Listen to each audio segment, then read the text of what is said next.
नमस्कार साथियों, पर्यावरण की एक इम्पोर्टेंट क्लास में सभी साथियों का स्वागत है। आज की पर्यावरण की जो क्लास होगी बहुत ही इम्पोर्टेंट बेस्ट क्वेश्चंस के साथ और बेस्ट कॉन्सेप्ट के साथ आपके सामने। सबसे इम्पोर्टेंट बात है कि जैव विविधता संरक्षण क्या होता है।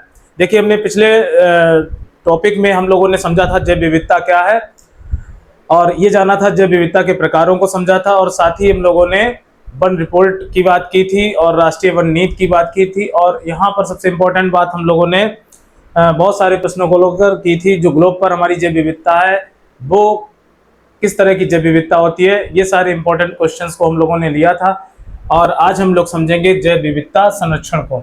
देखिए, जैव विविधता संरक्षण हमारी पृथ्वी पर मौजूद जो सभी पेड़ पौधे और जीव जातियां हैं वो आज के दौर में क्या हो रही है, हमारे सिविलाइजेशन के कारण या औद्योगिक जो इंडस्ट्रीज है हमारी या प्रदूषण की जो समस्या है और साथ ही कह सकते हैं जो हैबिटाट डिस्ट्रक्शंस हो रहा है जीव जंतुओं का, उसकी वजह से हमारी धरती पर बहुत सारे जीव जातियां विलुप्त हो रही हैं, संकटग्रस्त हो रही हैं और साथ ही संकटापन की स्थिति में हैं। तो सबसे इम्पोर्टेंट बात जो है, इन जीव जातियों को बचाने का एक जो प्रयास किया जाता है वो किस संस्था के द्वारा किया जाता है, आपको पता होगा। हमने पिछले टर्म पर आपको बताया था IUCN के बारे में। इसकी स्थापना कब हुई थी, कहाँ हुई थी, तो स्विट्जरलैंड में इसकी स्थापना हुई थी, इसकी बात की। यही वो संस्था है जो पूरी दुनिया की जैव विविधता को बचाने का प्रयास कर रही है और दुनिया के सभी देशों में जो जंगल हैं, फॉरेस्ट हैं और उनमें रहने वाले जो जीव जंतु हैं, पेड़ पौधे हैं, उन सभी जीव जातियों का संरक्षण करने का प्रयास पूरी दुनिया में किया जा रहा है। इसी बात को लेकर हमारी जो जैव विविधता है, हमारी पृथ्वी पर जीवों में जो विविधता है वो बनी रहे और ये नष्ट ना हो। तो आज के टॉपिक में हम लोग जैव विविधता संरक्षण की बात करेंगे। देखिए, सबसे इम्पोर्टेंट बात है कि जैव विविधता को संरक्षित करना आज की पृथ्वी पर जो मौजूद जीव जंतु हैं उनको बहुत जरूरी बचाना है और इस बचाने के प्रयास में हम लोग जैव विविधता को संरक्षित दो प्रकार से कर सकते हैं। तो इसमें फर्स्ट टाइप जैव विविधता का क्या है, आइए समझते हैं। देखिए, जैव विविधता का संरक्षण दो प्रकार से किया जाता है। एक होता है इक्स सीटू कंजर्वेशन, आपको याद रखना है इक्स सीटू कंजर्वेशन, इसे बोलते हैं स्थानीय संरक्षण। क्या बोलते हैं? स्थानीय संरक्षण, आपको याद रखना है। जैव विविधता को बचाने के लिए जो पहला टाइप है स्थानीय संरक्षण या इसी को हम बोलते हैं उत स्थानीय संरक्षण, और दूसरा जो टाइप होता है उसको बोलते हैं इन सीटू कंजर्वेशन। बहुत ही इंपॉर्टेंट क्वेश्चन यहाँ से एग्जाम के लिए आपके यूपी टेट के लिए बनता है। इन सीटू कंजर्वेशन मतलब होता है अंतः स्थानीय संरक्षण, आपको याद रखना है। अंतः स्थानीय संरक्षण और स्थानीय संरक्षण ये क्या है, इसको आइए समझते हैं। देखिए, सबसे इंपॉर्टेंट बात हम करते हैं यहाँ पर। जो स्थानीय संरक्षण होता है, जब किसी जीव को उसके नेचुरल हैबिटाट से लाकर किसी नए हैबिटाट या वास स्थान में ले जाया जाता है और उसको संरक्षित करने का प्रयास किया जाता है, तो इसे बोलते हैं स्थानीय संरक्षण। जब किसी जीव को उसके नेचुरल हैबिटाट से हटाकर किसी दूसरे वास स्थान में रखा जाता है और उसको संरक्षित किया जाता है, तो इस प्रकार के संरक्षण को हम क्या कहते हैं, तो आपको याद रखना है स्थानीय संरक्षण कहते हैं। अब आइए बात करते हैं अंतः स्थानीय संरक्षण क्या होता है, इन सीटू कंजर्वेशन क्या होता है। किसी जीव को उसके नेचुरल हैबिटाट में, याद रखिए, किसी जीव को उसके नेचुरल हैबिटाट में संरक्षित रखा जाए। नेचुरल हैबिटाट, कोई जीव जहां पैदा हुआ है अगर उसको वहीं संरक्षण प्रदान किया जाए तो इस प्रकार की विधि को क्या बोलते हैं, इन सीटू कंजर्वेशन। किसी जीव को कहाँ संरक्षित किया जाए, उसके नेचुरल हैबिटाट में संरक्षित किया जाए, तो इसे बोला जाएगा इन सीटू कंजर्वेशन। अब ये कितने प्रकार से इन सीटू कंजर्वेशन होता है और स्थानीय संरक्षण होता है, तो आइए इनके टाइप्स पर नजर डालते हैं। जो स्थानीय संरक्षण है वो किस किस प्रकार से किया जाता है। देखिए, सबसे इंपॉर्टेंट बात है, इसके लिए हम लोगों ने क्या स्थापित किए, जीन बैंक स्थापित किए। ठीक, जीन बैंक स्थानीय संरक्षण का उदाहरण है। साथ ही जीन बैंक बोल लीजिए और आप सीड बैंक भी कह सकते हैं। क्या कह सकते हैं? Seed bank. सीड बैंक क्या होता है, दुनिया भर की पेड़ पौधों की प्रजातियां हैं और उनके जो विलुप्त हो रही जीव जातियां हैं पेड़ पौधों की और जो संकटग्रस्त हैं, उन सभी जीव जातियों को, उनके बीजों को संरक्षित करने की विधि क्या कहलाती है, बीज बैंक कहलाती है। बीज बैंक में जो भी बीज संरक्षित किए जाते हैं उन बीज बैंकों को आप इन फ्यूचर यानी 10-20 साल बाद पुनः उगा सकते हैं, जिससे वो नष्ट होने से उनकी प्रजातियां बच सकती हैं। जीन बैंक हो गया, आपके जू हो गए। जू मीन्स आप जानते हो चिड़ियाघर होता है। क्या होता है? चिड़ियाघर। चिड़ियाघर बहुत सारे बनाए गए, आप चिड़ियाघर गए भी होंगे, अब इस पर भी डिस्कस करेंगे। इसके बाद आपका बॉटेनिकल गार्डन आता है। बोटे बॉटेनिकल गार्डन्स, आपने ये सुने होंगे कि भारत में जो बॉटेनिकल गार्डन्स हैं वहाँ पर पेड़ पौधों की प्रजातियों को संरक्षित किया गया है। इन्हें हम बोलते हैं वनस्पतिक उद्यान। क्या बोलते हैं? वनस्पतिक उद्यान। याद रखना है वनस्पतिक उद्यान ये किस प्रकार का संरक्षण है, तो आपको याद रखना है ये इन वाह स्थानीय संरक्षण, या इसी को हम लोग बोलते हैं इन सीटू कंजर्वेशन। आपको पता होगा एक विधि होती है cryo preservation. Cryo preservation, cryo preservation जो विधि है इस पर भी चर्चा करेंगे। बहुत इंपॉर्टेंट क्वेश्चन यहाँ से अक्सर एग्जाम के लिए बनता है। क्रायो प्रिजर्वेशन ये जो पार्ट है किसका है? इन सीटू कंजर्वेशन का ये पार्ट है। प्रिजर्वेशन, प्रिजर्वेशन आपको ये पता होना चाहिए। क्रायो प्रिजर्वेशन हो गया। इसके अलावा एक और होता है टिश्यू कल्चर। क्या होता है? Tissue culture. इसे हम क्या बोलते हैं? ऊतक संवर्धन। क्या बोलते हैं? ऊतक संवर्धन। ऊतक संवर्धन, ऊतक संवर्धन। ठीक। और साथ ही कुछ और इंपॉर्टेंट इसके टाइप हैं। आपने सुना होगा एक्वेरियम। क्या सुना होगा? एक्वेरियम। एक्वेरियम, एक्वेरियम आप जानते हो जल जीवशाला। इसको क्या बोलते हैं? जल जीवशाला। याद रखना है जल जीवशाला। एक और आपको याद रखना है, इसके अलावा एक और होता है आपका क्रॉपलैंड। क्रॉपलैंड, फसलें। ये भी एक प्रकार के क्या है? ये भी हमारे जीव जंतुओं को संरक्षित करने का एक प्रयास है, जिसे हम लोग बोलते हैं फसलें। तो आपको पता होना चाहिए वायु स्थानीय संरक्षण के लिए क्या कौन कौन सी विधियों से वायु स्थानीय संरक्षण किया जाता है। जीन बैंक या सीड बैंक बनाकर, जू चिड़ियाघर बनाकर, बॉटेनिकल गार्डन बनाकर, क्रायो प्रिजर्वेशन मेथड द्वारा, टिश्यू कल्चर द्वारा और एक्वेरियम द्वारा। आपको याद रखना है। और एक्वेरियम द्वारा हम किसका संरक्षण करते हैं? तो आपको बहुत अच्छे से याद रखना है इन सीटू कंजर्वेशन करते हैं। आपको याद रखना है, आपको याद रखना है क्या क्या क्या रखना है याद? आपको याद रखना है जीन बैंक, जू, botanical garden, cryo preservation, tissue culture, aquarium. आइए बात करते हैं इसमें आपके इन सीटू कंजर्वेशन में क्या होता है। इसके लिए भारत सरकार ने क्या व्यवस्थाएं बनाई हैं? इसके लिए राष्ट्रीय उद्यान बनाए। क्या बनाए हैं? National park. आपको याद रखना है नेशनल पार्क। दूसरी व्यवस्था क्या है इन सीटू कंजर्वेशन के लिए? Biosphere reserve. Biosphere reserve, biosphere reserve. और सबसे इंपॉर्टेंट इसमें व्यवस्था है wild life sanctuary. Wild life sanctuary, wild life sanctuary. ठीक, आपको याद रखना है वाइल्ड लाइफ सेंचुरी। तो तीन महत्वपूर्ण व्यवस्थाएं इन सीटू कंजर्वेशन में देखने को मिलती है। जब किसी जीव को उसके नेचुरल हैबिटाट में संरक्षित किया जाता है तो इसे क्या बोलते हैं? आपको याद रखना है। तो इसको कहा जाता है आपका इन सीटू कंजर्वेशन। क्या कहा जाता है? In situ conservation. Biosphere reserve हुआ, नेशनल पार्क हुआ, wildlife sanctuary. National park को हम क्या बोलते हैं? राष्ट्रीय उद्यान। क्या बोलते हैं? राष्ट्रीय उद्यान। और सेकेंड हमारा क्या है? Biosphere reserve. इसे बोलते हैं जीव मंडल या जैव मंडल। जीव मंडल, जैव मंडल या जीव मंडल रिजर्व। रिजर्व, जैव मंडल रिजर्व बोल सकते हैं। क्या बोल सकते हैं? जैव मंडल रिजर्व। जीव की जगह पर हम क्या कर लें? जैव मंडल। क्या कर लें? जैव मंडल रिजर्व या जीव मंडल एक ही बात है। बायोस्फीयर रिजर्व बोलते हैं, इसीलिए इसको वाइल्ड लाइफ सेंचुरी मतलब होता है वन्य जीव विहार। वन्य जीव विहार, वाइल्ड लाइफ सेंचुरी। अब देखो वन्य जीव विहार क्या है?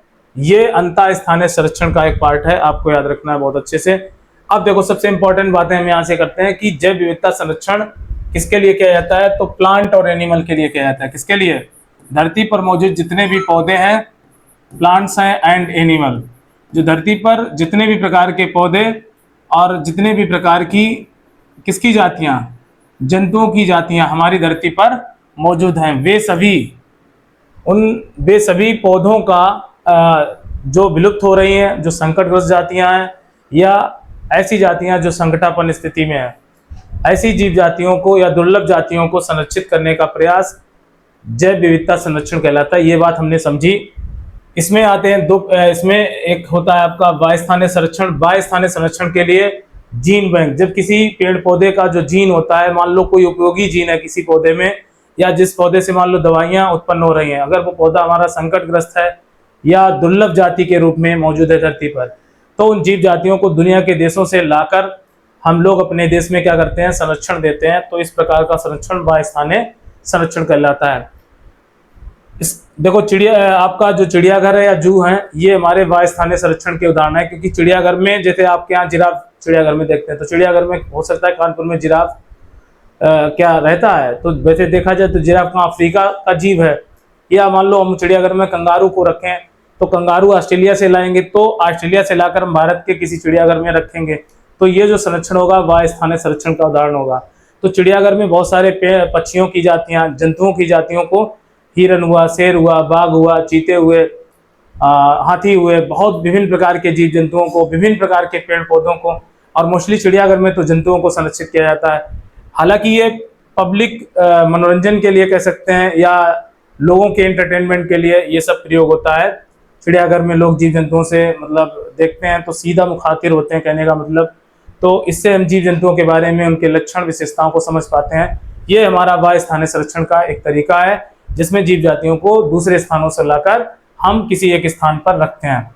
आपने बॉटनिकल गार्डन की कॉन्सेप्ट को सुना होगा। बहुत सारे पेड़ पौधों, पुष्पीय पौधों, एंजियोस्पर्मी प्लांट हैं, अनावृत बीजी पौधे हैं, इन सभी पौधों की जातियों को जो मतलब रेयर स्पीसीज है, मान लो उनकी मेडिसिनल वैल्यू अधिक है या उनकी इकोनॉमिक वैल्यू अधिक है, तो उन पेड़ पौधों को हम कहाँ संरक्षित करेंगे, वनस्पतिक उद्यानों में। अब ये पौधे हमारे जो उद्यान है, कहने का मतलब उन उद्यानों में किस तरह से संरक्षित हैं।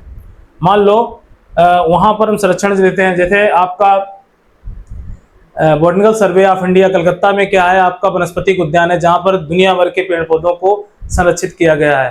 तो एक तरीका हमारे बाह्य स्थानीय संरक्षण का किस विधि द्वारा करते हैं, बॉटनिकल गार्डन्स बनाकर हम लोगों ने, या हम लोग बगीचा बनाते हैं, बगीचे में कई तरह के पेड़ पौधों को उगा लेते हैं। तो यहाँ पर एक गार्डन भी देखा जाए तो एक जर्नल गार्डन भी अगर हम देखें तो एक बगीचा जो हो गया जर्नल गार्डन हो गया। हालांकि बॉटनिकल गार्डन से मिलता जुलता टर्म ये भी है। तो गार्डन्स भी, छोटे मोटे बगीचे हम लोग बनाते हैं, वहां भी पेड़ पौधों को क्या देते हैं, संरक्षण देते हैं। तो पौधों को हम दूसरे स्थान से लाते हैं। क्रायो प्रिजर्वेशन सबसे इंपॉर्टेंट है, क्योंकि यहाँ से क्वेश्चन एग्जाम के लिए बहुत इंपॉर्टेंट क्वेश्चन बनता है। जब किसी दुर्लभ पेड़ पौधे या विलुप्त हो रहे पेड़ पौधे या संकटग्रस्त पौधों की जीव जातियों के जीन या उनके पौधों के या जंतुओं के कुछ भागों को संरक्षित किया जाता है। तो क्रायो प्रिजर्वेशन विधि द्वारा क्या है, कोई मतलब टिश्यू है, उतक है, कोई सेल है, या स्पर्म कोशिका है, या कह सकते हैं ओवम सेल है, ठीक, या पोलन ग्रेन है, इन सबको हम कहाँ संरक्षित करते हैं, क्रायो प्रिजर्वेशन मेथड द्वारा। आपको क्रायो प्रिजर्वेशन मेथड पता होना चाहिए। इसमें द्रव नाइट्रोजन, याद रखिए, लिक्विड नाइट्रोजन क्या लिया जाता है, लिक्विड नाइट्रोजन। नाइट्रोजन में जब किसी पेड़ पौधे जीव जंतु के उतक कोशिका यानी टिश्यू हो गया, सेल हो गया, ठीक, कह सकते हैं पोलन ग्रेन हो गया, परागकण हो गया ना, पोलन ग्रेन के अलावा क्या, इसके अलावा ओवम सेल हो गई, स्पर्म सेल हो गई। इस तरह कोशिकाओं को या कोई मतलब विशेष जीव जंतु का कोई भाग है, कोई मतलब पौधे की पत्ती है, तना है, उनको हम संरक्षित करते हैं, ठीक। किसमें रखते हैं, द्रव नाइट्रोजन में 196 डिग्री सेल्सियस पर। जब द्रव नाइट्रोजन में किसी पौधे के कोशिकाओं को, उनके उत्तकों को, परागकण को, स्पर्म सेल, शुक्राणु कोशिका को, अंड कोशिका को जब हम किसी द्रव नाइट्रोजन में रखते हैं तो वो चीज काफी लंबे समय के लिए कैसी हो जाती है, प्रिजर्व हो जाती है, और वो खराब होने से बच जाती है, और उसका निकट भविष्य में उस जीव जंतु से हम नए जीव जंतुओं का निर्माण कर सकते हैं। तो ये विधि हमारी क्या कहलाती है, क्रायो प्रिजर्वेशन। क्रायो प्रिजर्वेशन पर कई बार एग्जाम में क्वेश्चन पूछा गया है, और भी कई सारी परीक्षाओं में क्रायो प्रिजर्वेशन क्या होता है तो लिक्विड नाइट्रोजन होता है, जिसको माइनस 196 डिग्री टेम्परेचर पर जब किसी जीव जंतु के या किसी भी पेड़ पौधे के किसी भाग को ऊतक कोशिकाओं या अंड कोशिकाओं, जनन कोशिकाओं कह सकते हैं, उनके भागों को रखा जाता है, तो ये मेथड हमारा क्या कहलाता है? क्रायो प्रिजर्वेशन कहलाता है। क्या कहलाता है? Cryo preservation. तो बाह्य संरक्षण के अंतर्गत जीन बैंक हो गए, सीड बैंक हो गए, जूज हो गए, मतलब चिड़ियाघर हो गए, बॉटनिकल गार्डन्स हो गए। टिश्यू कल्चर उतक संवर्धन विधि क्या होती है? जैसे गाजर है, गाजर को हम कई सारे पॉट्स में यानी हजारों किसी भी गाजर के हम हजारों पार्ट कर लें, ठीक, और उनकी कोशिकाओं या उतक को हम रख दें किसी एक ऐसे संवर्धन माध्यम में जिससे एक नया पौधा विकसित हो जाए। ये विधि हमारी क्या कहलाएगी? उतक संवर्धन विधि। क्या कहलाएगी? उतक संवर्धन विधि। किसी पौधे के कुछ सूक्ष्म भाग का प्रयोग करके एक नए पौधों को जन्म देना हमारी जो विधि कहलाती है, उतक संवर्धन विधि कहलाती है। ये प्रयोगशालाओं में अक्सर जो बायोटेक्नोलॉजी की प्रयोगशालाएं होती हैं, वहां पर जीव जंतुओं में उतक संवर्धन पर काम चलता है। तो ये बात याद रखनी है बड़े अच्छे से।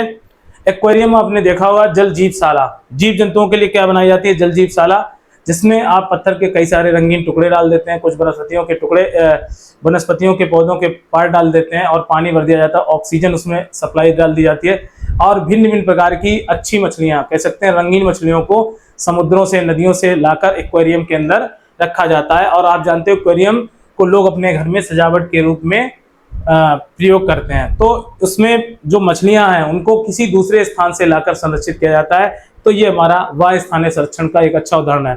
हम लोग बहुत सारी फसलों को उगाते हैं खेतों में, और हम लोग क्या करते हैं, उनसे हम बीज या दूसरी चीजों को एकत्र करते हैं, और इस तरह से हम बाह्य स्थानीय संरक्षण को मतलब कह सकते हैं, कर सकते हैं। क्रॉप प्लांट आप जो देखें ना, बहुत सारी फसलें, तो इस तरह से बाह्य स्थानीय के अंतर्गत कौन कौन सी चीजें हैं आपको याद रखनी है? जीन बैंक, जू, botanical garden, cryo preservation, tissue culture या उतक संवर्धन विधि, जल जीवशाला, और फसलें हमारी क्या हैं? ये हमारे वाह्य स्थानीय संरक्षण के मुख्य रूप से क्या है? उदाहरण है। ठीक, इन सीटू कंजर्वेशन की अगर बात करें, किसी जीव को उसके नेचुरल हैबिटाट में यदि संरक्षित किया जाए तो उस जीव को कैसा हमने प्रोटेक्शन दिया है, संरक्षण कैसा दिया है, उसके वास स्थान पर हमने उसको सुरक्षित कर दिया है, तो वो जीव की वृद्धि और विकास बहुत ज़्यादा होगा। तो इन सीटू कंजर्वेशन के लिए भारत सरकार या विश्व की बहुत सारी सरकारों ने अपने देश में क्या है, राष्ट्रीय उद्यान को एक ऐसा जंगल का क्षेत्र जिसमें चारों तरफ से क्या है, जीव जंतुओं को कह सकते हैं संरक्षित किया गया है, चाहे दीवार बनाकर या वायर लगाकर, और उन जीव जंतुओं को दूसरे क्षेत्र में जाने से रोका जा रहा है और उनको उसी क्षेत्र में रखकर उनका अच्छे तरीके से देखभाल की जा रही है। वैज्ञानिक विधियों द्वारा कह सकते हैं, डॉक्टर्स उसके लिए लगे हैं और कानून व्यवस्था उसके लिए बनाई गई, जीव जंतुओं को मारने पर प्रतिबंध लगाया गया। तो ऐसे क्षेत्र हमारे क्या कहलाते हैं? राष्ट्रीय उद्यान। साथ ही बायोस्फीयर रिजर्व, हमारे भारत में कुल 18 क्या है? बायोस्फीयर रिजर्व है, और जबकि राष्ट्रीय उद्यानों की संख्या कितनी है हमारे देश में? 107 नेशनल पार्क हैं। क्या है? नेशनल पार्क की संख्या भारत में कितनी है? तो आपको याद रखनी है 107 है। और ये ऐसे क्षेत्र हैं जहां पर जीव जंतुओं, पेड़ पौधों दोनों को संरक्षण दिया जाता है। ये बात अच्छे से समझ लीजिए। और बायोस्फीयर रिजर्व की संख्या भारत में कितनी है? तो कुल टोटल 17 है। बायोस्फीयर रिजर्व पर स्पेशल थोड़ा बोलेंगे जरूर, क्योंकि यहाँ से एग्जाम के लिए प्रश्न बनता है। जीव जंतुओं के मतलब कह सकते हैं संरक्षण के लिए एक और इम्पोर्टेंट उदाहरण क्या है? वाइल्ड लाइफ सेंचुरी, वन्य जीव विहार बनाए गए, और इन वन्य विहार के माध्यम से हम लोग क्या देते हैं? इन सीटू कंजर्वेशन मतलब अंतः स्थानीय संरक्षण देते हैं जीव जंतुओं को। 3 विधियां ऐसी हैं जिससे अंतः स्थानीय संरक्षण किया जाता है। नंबर फर्स्ट आपका नेशनल पार्क, दूसरा जैव मंडल रिजर्व बनाकर, और तीसरा हमारा क्या है? वन्य जीव विहारों के द्वारा हम जीव जंतुओं को क्या देते हैं? संरक्षण देते हैं। तो ये हमें याद रखना है।